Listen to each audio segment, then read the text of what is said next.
Hawkins' girl's head was severed and taken up the road about 25 to 50 yards and buried. He was the monster that everyone feared. I knocked her unconscious and strangled her. What made him live was to kill. Knocked her unconscious, and handcuffed her and put her in the passenger side of the car. I would describe him as being as close to being like the devil as anybody I've ever met. Ted Bundy was one of America's most notorious serial killers. Over a 4-year period, he brutally murdered and mutilated 30 women. I don't think anybody doubts that I've done some bad things. The question is what, of course, and how, and maybe even most importantly, why. His motives remained a mystery until hours before his execution, when he claimed a fatal addiction had fueled his horrific crimes.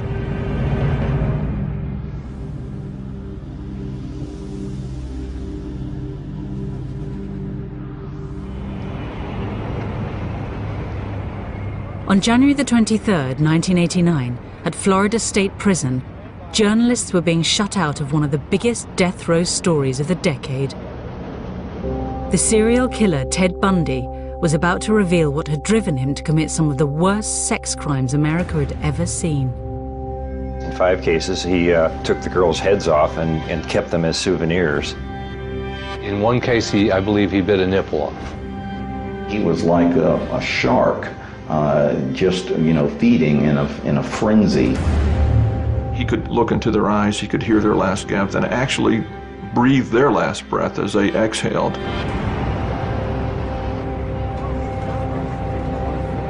As journalists competed to get Bundy's final interview, he surprised everybody by agreeing to talk to one man only, Dr. James Dobson, a Christian evangelist who flew in especially for the interview.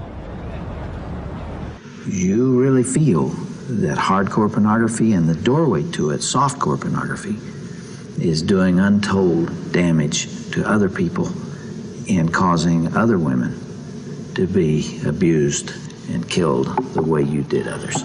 Listen, I'm no social scientist, and I haven't done a survey. I mean, I don't pretend that I know what John Q. Citizen thinks about this. But I've lived in prison for a long time now. And I've met a lot of men who were motivated to commit violence just like me. And without exception, every one of them was deeply involved in pornography, without question, without exception, deeply influenced and consumed by an addiction to pornography. As Dobson saw it, this interview contained a powerful message, one that was central to the Christian evangelical movement, and which fanned the flames of the debate about the role of hardcore pornography in violent sexual crimes. The interview was given to every broadcaster in America on one condition, that they play it unedited from start to finish. But had porn really been responsible for turning a seemingly all-American boy into a monster? He told Dobson what he wanted to hear, that it was hardcore pornography, violent, hardcore pornography that led him astray. And that's something that I will not allow my industry to take the blame for. I knew what he said was true. Common sense tells you that that type of hardcore material is destructive for young people especially, and it breeds disrespect and violence against women. The interview started a debate that led all the way to the White House, and an investigation into what drove Bundy that would open a chamber of horrors. He wanted to possess them as if he would possess a Porsche or a potted plant. He was basically reconstructing who they physically were.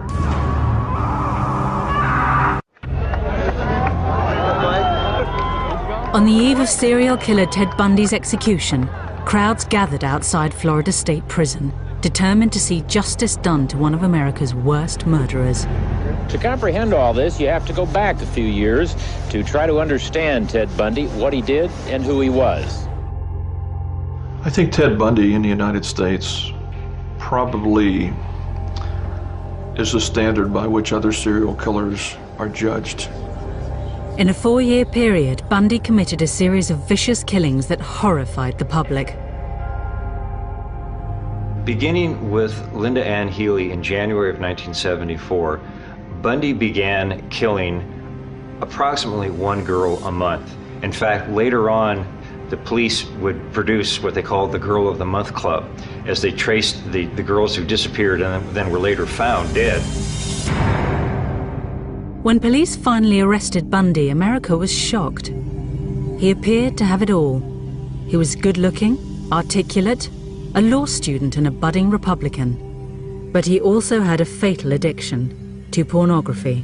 Once you become addicted to it, and I look at this as a kind of addiction, like other kinds of addiction, I would keep looking for more potent, more explicit, more graphic kinds of material. Like an addiction, you keep craving something which is harder, something which gives you a greater sense of excitement. But had this addiction made him a killer? This controversial interview divided public opinion on the role of pornography in sex crimes. It was an extraordinary meeting between a violent serial killer and a Christian evangelist that had been brought about when God sent a message to a lawyer and his wife. We were watching the evening news, and they showed us a picture of Ted Bundy, and she looked at me and said, "John, the Lord just told me that you're going to have a dramatic influence over his life." With Christ's assignment in mind, John and Marcia Tanner became regular visitors to Bundy on death row. There was another issue that Ted eventually revealed, and that was the role that hardcore pornography had played in diverting his path to the one that he ultimately took. What happened with adult entertainment between 79 and 89 is became prolific. It became videotaped. It became accessible beyond people's wildest dreams. It moved out of the theaters and into the home. The Tanners' visits coincided with a sea change in attitudes to pornography. So when Ted Bundy said he had a message he wanted to be heard, they knew just who to approach. James Dobson was a Christian evangelist and a member of the powerful Meese Commission that had investigated the links between pornography and crime and was vehemently anti-porn. A repentant serial killer, especially one as photogenic as Bundy, must have seemed like divine intervention. I told him that I thought we could trust Dobson to not glamorize or pervert or sensationalize what he had to say, but would probably take his words and let him just tell his story. The interview was arranged for the eve of Bundy's execution and was greeted with skepticism by seasoned Bundy watchers. Dobson honed in on the pornography detail because that was his shtick. He was trying to have a war on pornography. He'd been part of a task force that he had helped get engineered through the federal government, and he wanted to use Ted Bundy as the poster child of why pornography is bad. In his 10 years on death row, Bundy had gained a reputation for being a cunning and manipulative interviewee. Dobson was entering the lion's den. With nothing to lose, this final taped interview seemed like the perfect opportunity to really find out what made Bundy the killer tick. First of all, you, as I understand it, were raised in what you consider to have been a healthy home. Absolutely. You were not physically abused, you were not sexually abused, you were not emotionally abused. No way. And that's part of the tragedy of this whole situation, is because I grew up in a wonderful home with two dedicated and loving parents and one of 5 brothers and sisters. In the clip, Ted talks about his childhood being loving and Christian, but at the time of his execution, a defense psychologist came up with a lot of material that suggested otherwise. It's hard to imagine the childhood Bundy described to Dobson producing a brutal serial killer. But he failed to mention something specific about his early years that others believe haunted him throughout his life. The question of Ted's illegitimacy has been sort of the topic A in all the efforts to try to figure out what was really going on inside his head. And I think it preoccupied him as well. What he'd neglected to mention was his birth in November 1946 in a home for unwed mothers in Burlington, Vermont. His mother, Louise Cowell, had gone there from Philadelphia to have Ted. She later told the story that Ted's father was a World War II veteran who had romanced her and compromised her and then abandoned her. In the course of our investigation, we interviewed a lot of people, including some of his family. One member of his family, I believe his aunt, told us that there had been suspicion that in fact his grandfather was also his father. But we were not able to prove that that was the case. To avoid the shame and stigma of illegitimacy, Bundy's mother passed him off as her baby brother. Later, she moved to Tacoma, Washington, where she met and married Ted's stepfather. How nuts would you be if you were pretending to be a brother when you know it's your mother? He told me that he discovered it by going through his parents' papers, and that he said it came as a bit of a revelation to him. Now, I spoke with a boy that was a very close friend of Ted's, and I asked him if he had ever discussed the illegitimacy question with him, and he said yes. And the sense this fellow had was that Ted was deeply angry about it, that he was very hurt by it and he was upset by it. And when he tried to sort of say, well, Ted, Johnny loves you, you don't worry about this sort of thing, and he said, Ted's answer was, you're not the one who's illegitimate. The young Bundy also appeared to be acutely conscious of his family's lack of money. I remember him talking to me about how he was so mortified that his family drove these sensible, ugly Ramblers, the model of automobile, and that his family didn't have a lot of money, and how he was jealous and resentful of kids in school who had more things than he did. And it's a very early sign that Ted has this sort of narcissistic fixation on things and on possessions. And of course, possessions becomes a very key word later on in his life. As Bundy was growing up in the 50s, America was discovering sex. Back then, Hugh Hefner had just published Playboy, which, though tame by today's standards, provoked moral outrage. In this climate, Bundy claimed to Dobson he made a discovery that was at the very root of his motivation to kill. As young boys do, we explored the back roads and sideways and byways of our neighborhood, and oftentimes people would dump the garbage and whatever they were cleaning out of their house, and from time to time we'd come across pornographic books of a harder nature than more graphic, you might say, more explicit nature than we would encounter, let's say, in your local grocery store.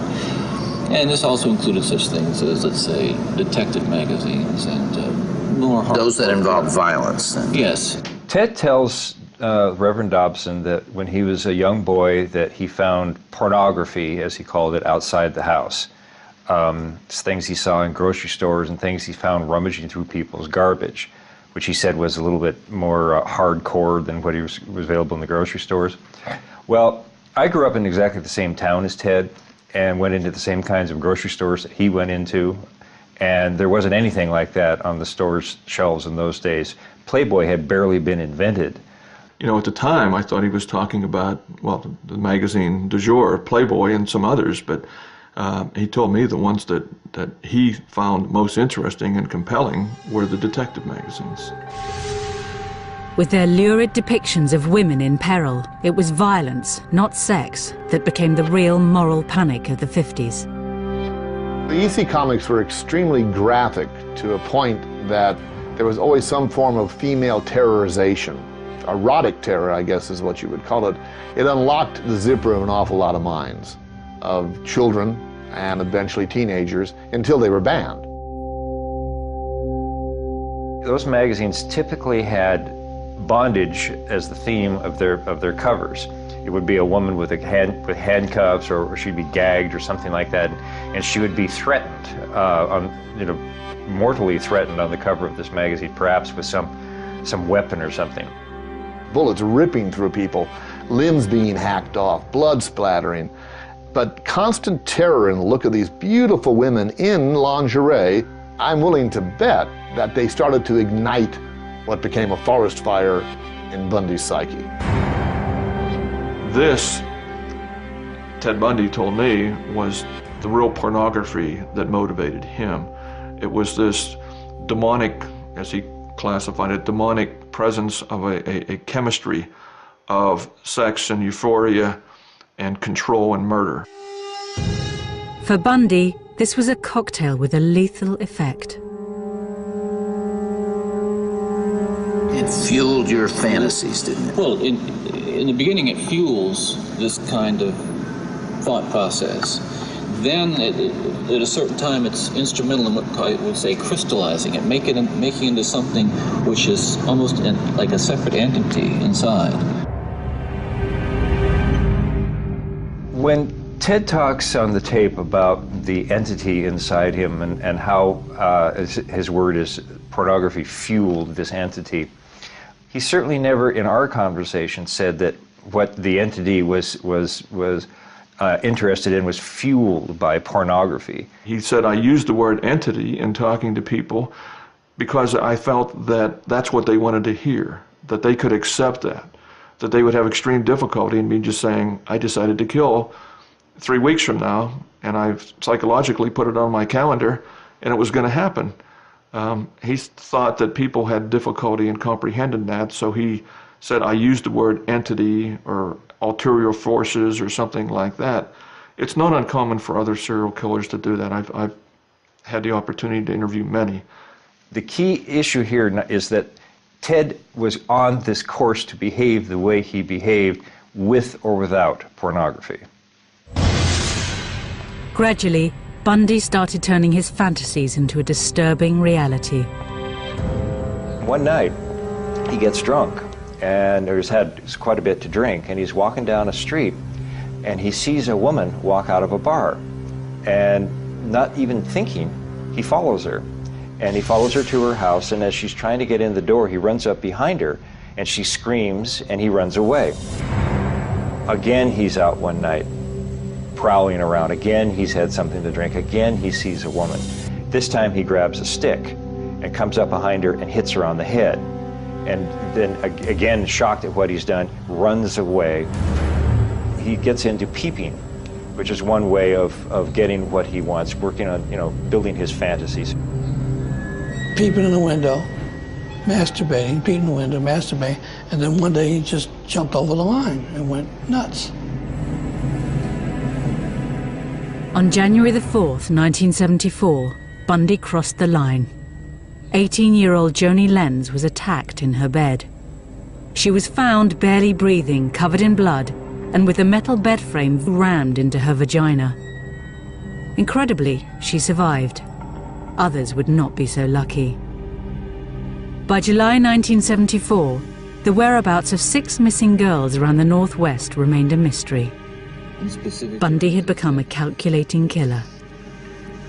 Each time I'd harm someone, each time I'd kill someone, there'd be an enormous amount, especially at first, enormous amount of horror, guilt, remorse afterwards.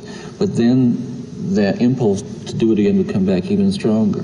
Now, believe me, the unique thing about how this worked, Dr. Dobson, is that I still felt in my regular life the full range of guilt and remorse about other things, regret and... but you had this compartmentalized... This compartmentalized, very well-focused,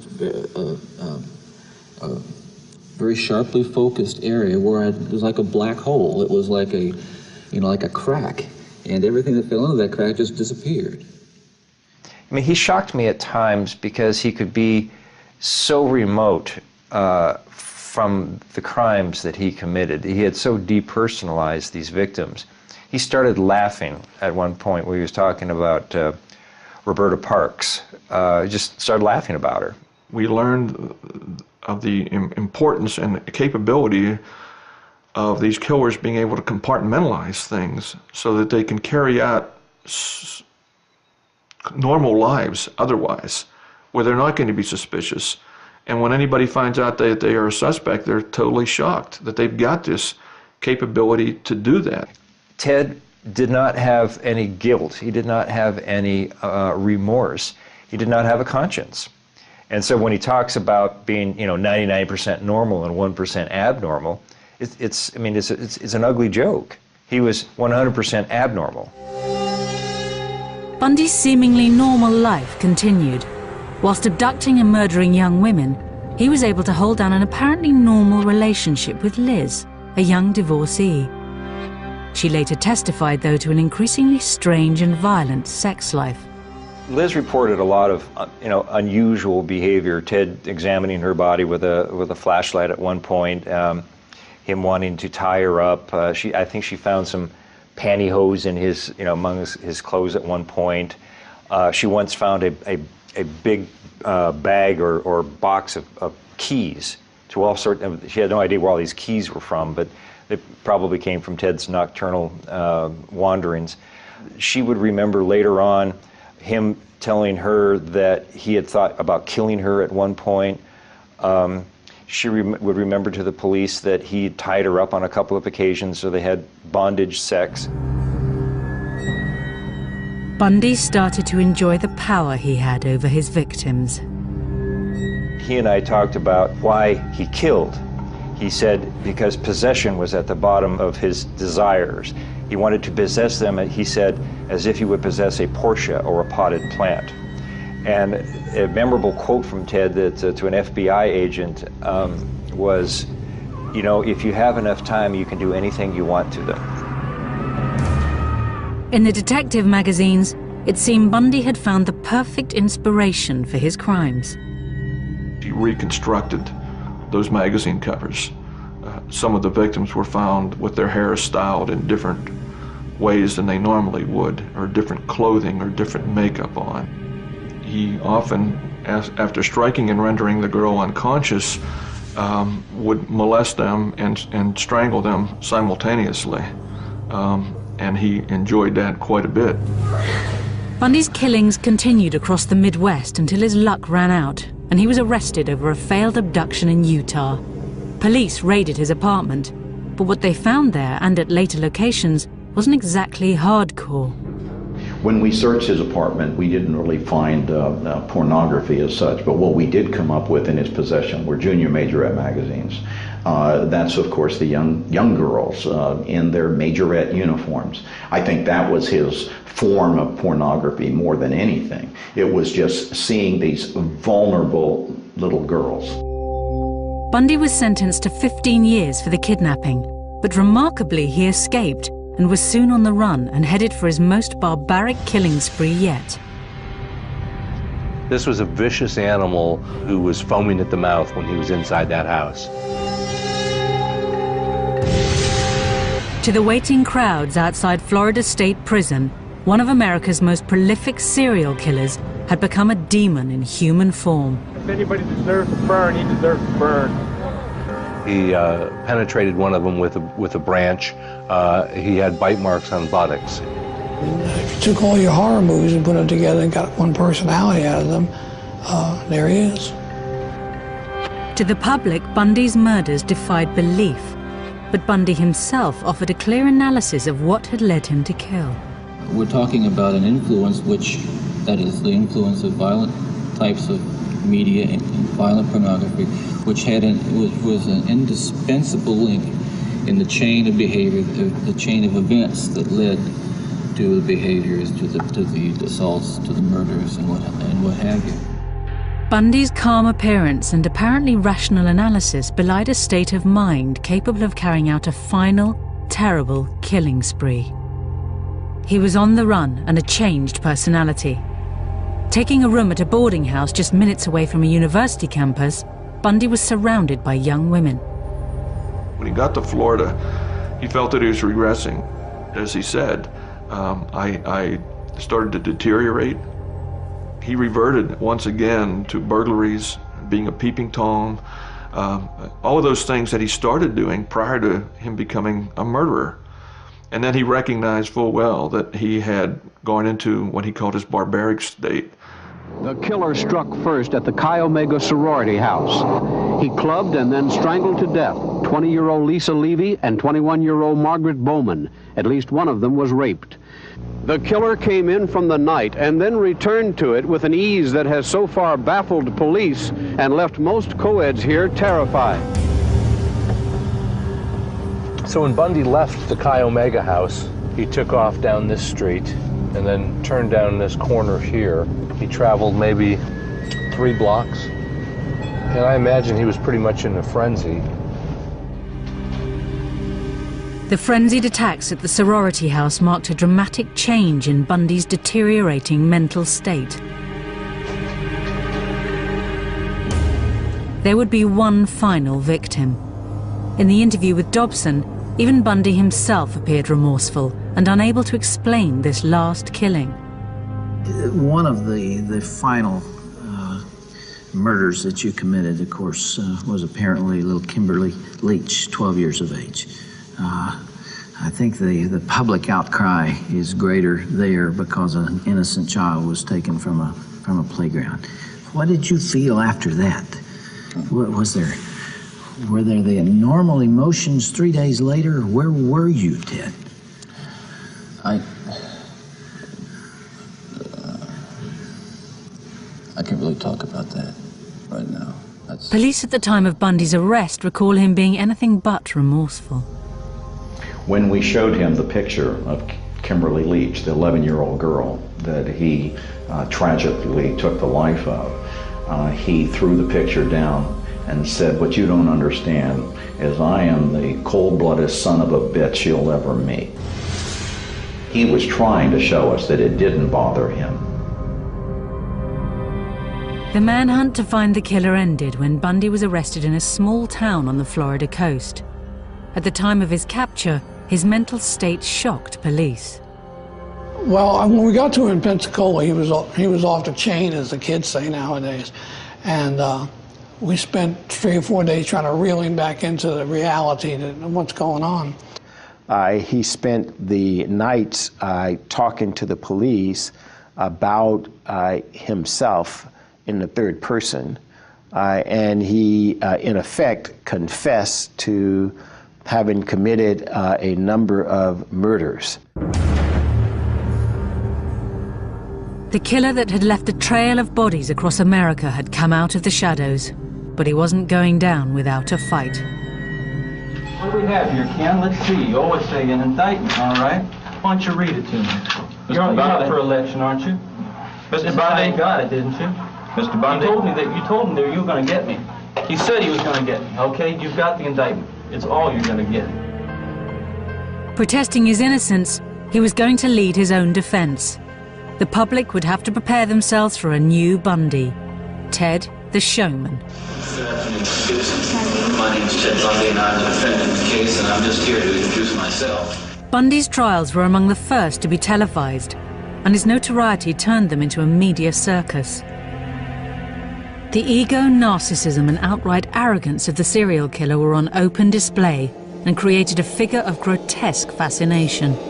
I think the people in Florida, both the public and the prosecutors in the case, and the judges probably also, were fascinated by the enormity of what they thought he had done, and the fact that he could have been the person next door. Somebody described him as kind of a lot of common people's ideal of kind of person they would like their daughter to marry. And so I think that there's something frightening about the prospect that, this all-American looking guy could be a serial killer. Bundy became a cult figure. Women flocked to his trial. Every time he turns around, I kind of get that feeling, no, gonna get me next. But yet you're fascinated by him. Very, very. Every night when I go to bed, I just, I get very scared. I shut my door and lock him, Try to imagine yourself in his place and to see how he's feeling, looking at the pillows, the blood stains and everything, if he really did it or not. Why do you do it? I don't know. Robin Lloyd, Channel 4 News. Ted had his gallery of women nearly every day in court, and they would send him messages.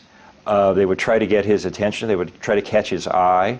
And then later when he was on death row, he got tons of mail from them. They would send him nude pictures of themselves, erotic stories, their fantasies of being with him. It's a very bizarre syndrome, and I frankly at a loss to explain it. You're going to represent yourself, or you're going to get another attorney? I'm staying with the man I know best right now, and that's me. His ego led him to believe that there wasn't a brighter attorney out there, even though he had never finished law school. The extraordinary part about the Bundy trial was the extent of his participation in it. Bundy appeared every inch the lawyer, cross-examining witnesses, analysing blood samples, even questioning forensic evidence of bite marks taken from a victim's bottom. Our contention all along, Your Honor, has been that they have taken my teeth and twisted them every which way but loose to fit. He swaggered across the courtroom and he does all the gestures, puts his hands down, and I mean, he watched enough courtroom and enough Perry Mason on television that he absolutely looked and sounded the part of a lawyer. And it was just amazing to believe that this was the guy that was accused of all these brutal crimes. Good morning, officer. Just as he had separated his murders from his everyday life, in court, Bundy separated the serial killer from the lawyer, though the jurors felt differently. He was apparently thinking he was coming across as a lawyer, and they were seeing him in a much different light. He never really appreciated the weight of the accusations that he carried with him and the effect that that had on ordinary people. The first victim you saw was Kathy Clark. Bundy appeared to relish the role of lawyer, at one stage launching into such an excruciatingly detailed cross-examination that he appeared to be reliving the crime. One after another, his trials were descending into chaos. It went day and night on his whim. He got to the point of auditioning some of the lawyers for who would make the opening statement, who would cross-examine certain witnesses, who would make the closing argument. To lawyers trying to conduct an overall strategy of a trial, this was impossible to deal with. You couldn't have a theory of defense when the client was constantly pulling the rug out from under you. In a final act of farce, Bundy used a legal quirk of Florida law, the fact that his girlfriend was under oath, to conduct a brief but legal marriage ceremony. Sure. Do you want to marry me? And I want to marry you. And I do want to marry you. Here again is the difference in Ted as a defendant who doesn't see the significance of what he's doing to the jury, and Ted, the supposed lawyer in the case. I guess to Ted, it felt or made it seem that he was humanizing himself, but it looked like a trick. To me, it looked like a trick. Maybe he didn't care how it would look to a jury. Wedding or no wedding, the jury was in no doubt. Therefore, it is the sentence of this court as to count one of the indictment that you, Theodore Robert Bundy, be adjudicated guilty of murder in the first degree, and that you be sentenced to death for the murder of Kimberly Diane Beach. In the 10 years that Bundy spent on death row, books and films vied to explain what had motivated the seductive serial killer. Well, Ted Bundy was a gruesome celebrity in this country, and especially in Florida because of the murders he committed here. And at the time, he probably could easily have been called and was considered the most hated man in America. As his appeals ran out, a demonized Bundy began thinking about how he would be remembered. You know, make no bones about it. I am looking for an opportunity to tell the story as best I can in a way that makes sense to me and the way that'll help not just you or the families, but that's very important, but also to help my own family. You see, I saw the look in my stepson's eyes yesterday, and to see the look in his eyes confirmed my worst fears. See, he said, "Could you?" He was just absolutely astounded.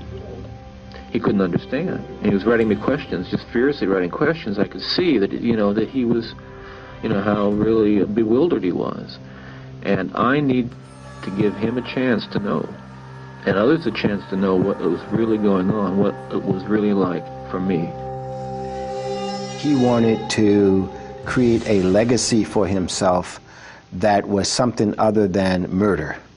He wanted people to see that there was another side of him, and that this other Ted had done things that were socially valuable and that were redemptive in some way. The interview with James Dobson gave Bundy a unique opportunity to offer himself up as a stark warning to society, framing his crimes against the backdrop of a young boy fatally corrupted by pornography. Those of us who have been so much influenced by violence in the media, in particular pornographic violence, are not some kinds of inherent monsters. We are your sons and we are your husbands. And we grew up in regular families. And pornography can reach out and snatch a kid out of any house today. It snatched me out of my home 30 years ago. Towards the end of the interview, Ted sort of begins to catch on to what Dobson wants him to say, and you notice that he issues these dark warnings about all the other the other minds out there that are being polluted by what they see on cable TV, and what he's arguing is that the individual responsibility, to be a citizen, to not be sociopathic, to actually be empathetic and have a conscience, can be undermined by dirty pictures, and it simply is not true. Well, I believe Bundy was used as a weapon by the right-wing, conservative, very religioso, might even call him religious mafia, who decided to use him because he perpetrated sex crimes. And the minute the word sex rears its empty head, you can blame it all on the adult entertainment industry. So Bundy becomes their banner. He becomes their bloody flag to wave into the face of all these people who, because they're watching adult material, might become future Bundys. What a crock of shit. Porn as a source of inspiration or pushing these guys along, as Ted tried to say, is you have to be very careful about that, because one man's pornography is another man's bore. And the stuff that Ted read would not interest another separate offender because he had a whole separate group of fantasies that he's feeding. Plus, pornography is not necessarily sexual violence that you might find prepackaged in a magazine or in a video. When you really examine the psychology of the aberrant offender and where they go to look for things that interest them and help ratify their needs and all that, it's not necessarily what you would think. When Ted was arrested, for instance, he had a bunch of cheerleader magazines in his car. And this was deep, deep, deep into his psychopathology. It's at the end of it, when he was still looking at magazines that 12-year-old girls get in the mail.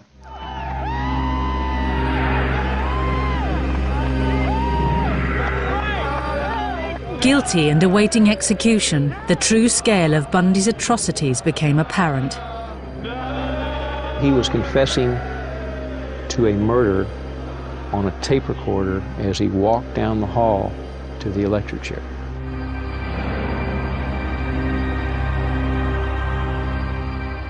He learned that his appeal had been turned down about midnight. I understand he received a call from his attorney, Paulie Nelson. Prison officials are now preparing to shave his head and prepare him for execution at 7 o'clock.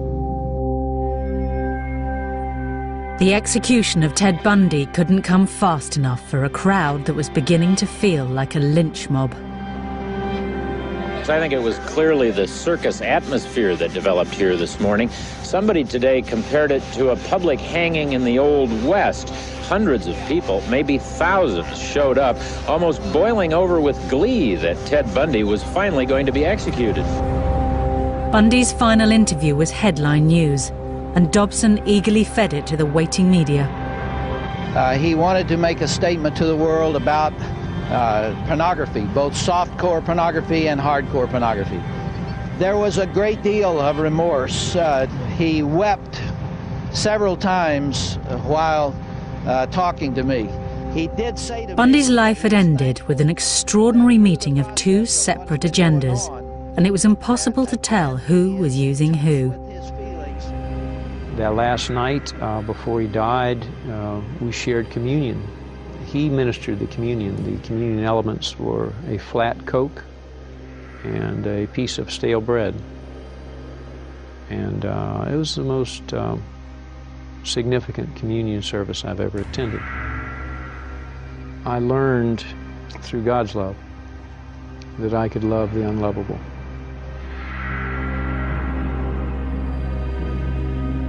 Bundy was suspected of having killed 30 women, but by the time police and FBI finished questioning him, that figure was closer to 100.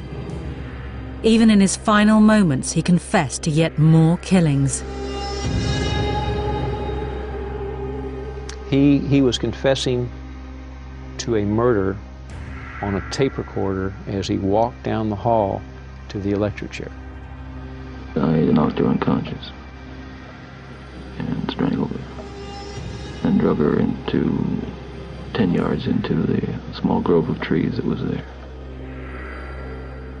Somewhere around 6:20 or 6:30, the lights in the prison went off, and that's the sign when they switched to the generator. At some point, they brought Ted in, and he was being supported by the guards. Sort of walked in.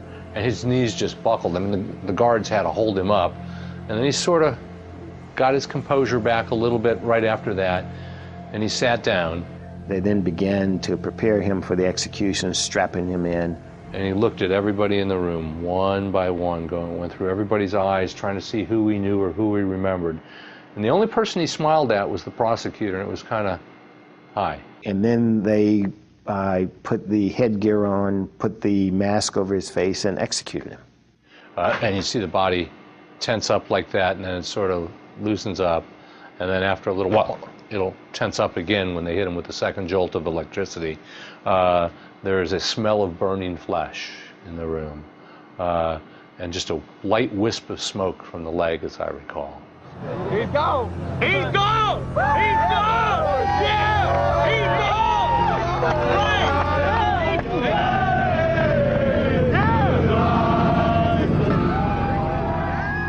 Bundy the monster was gone. Florida had waited 10 years for its revenge. In the days after his death, one question went to the heart of Bundy's killings. Ted, what would your life have been like without that influence?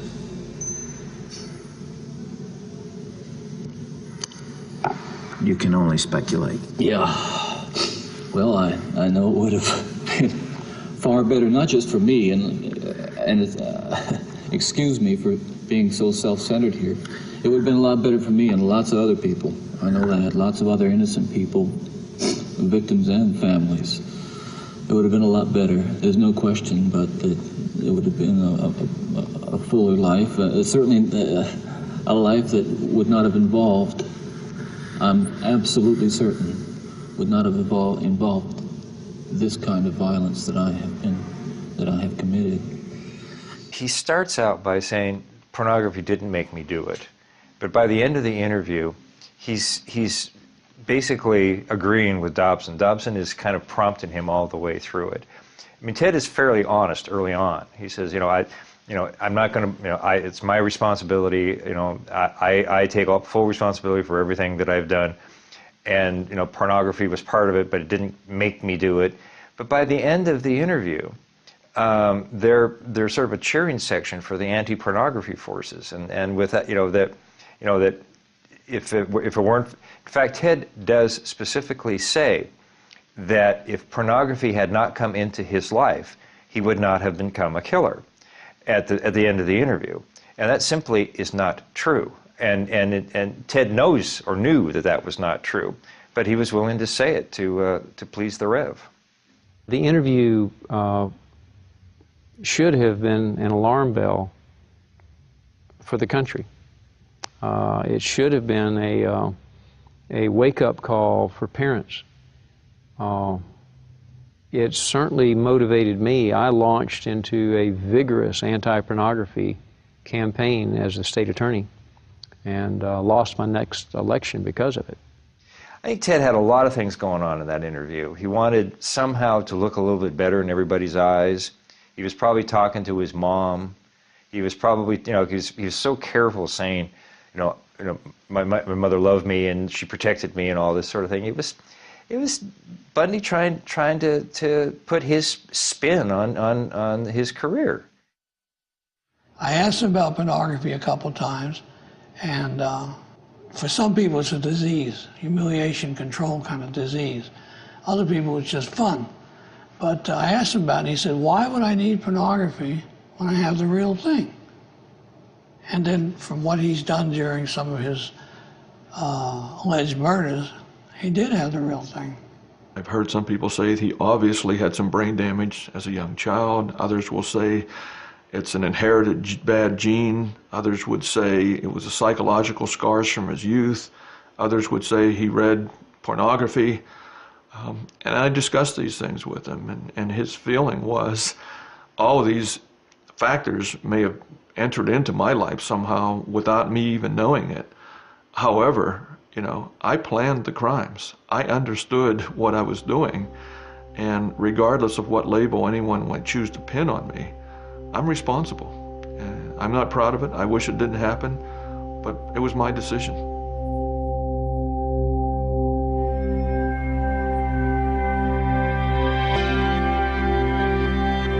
Should we ban hardcore pornography, or should we accept it as part of modern culture?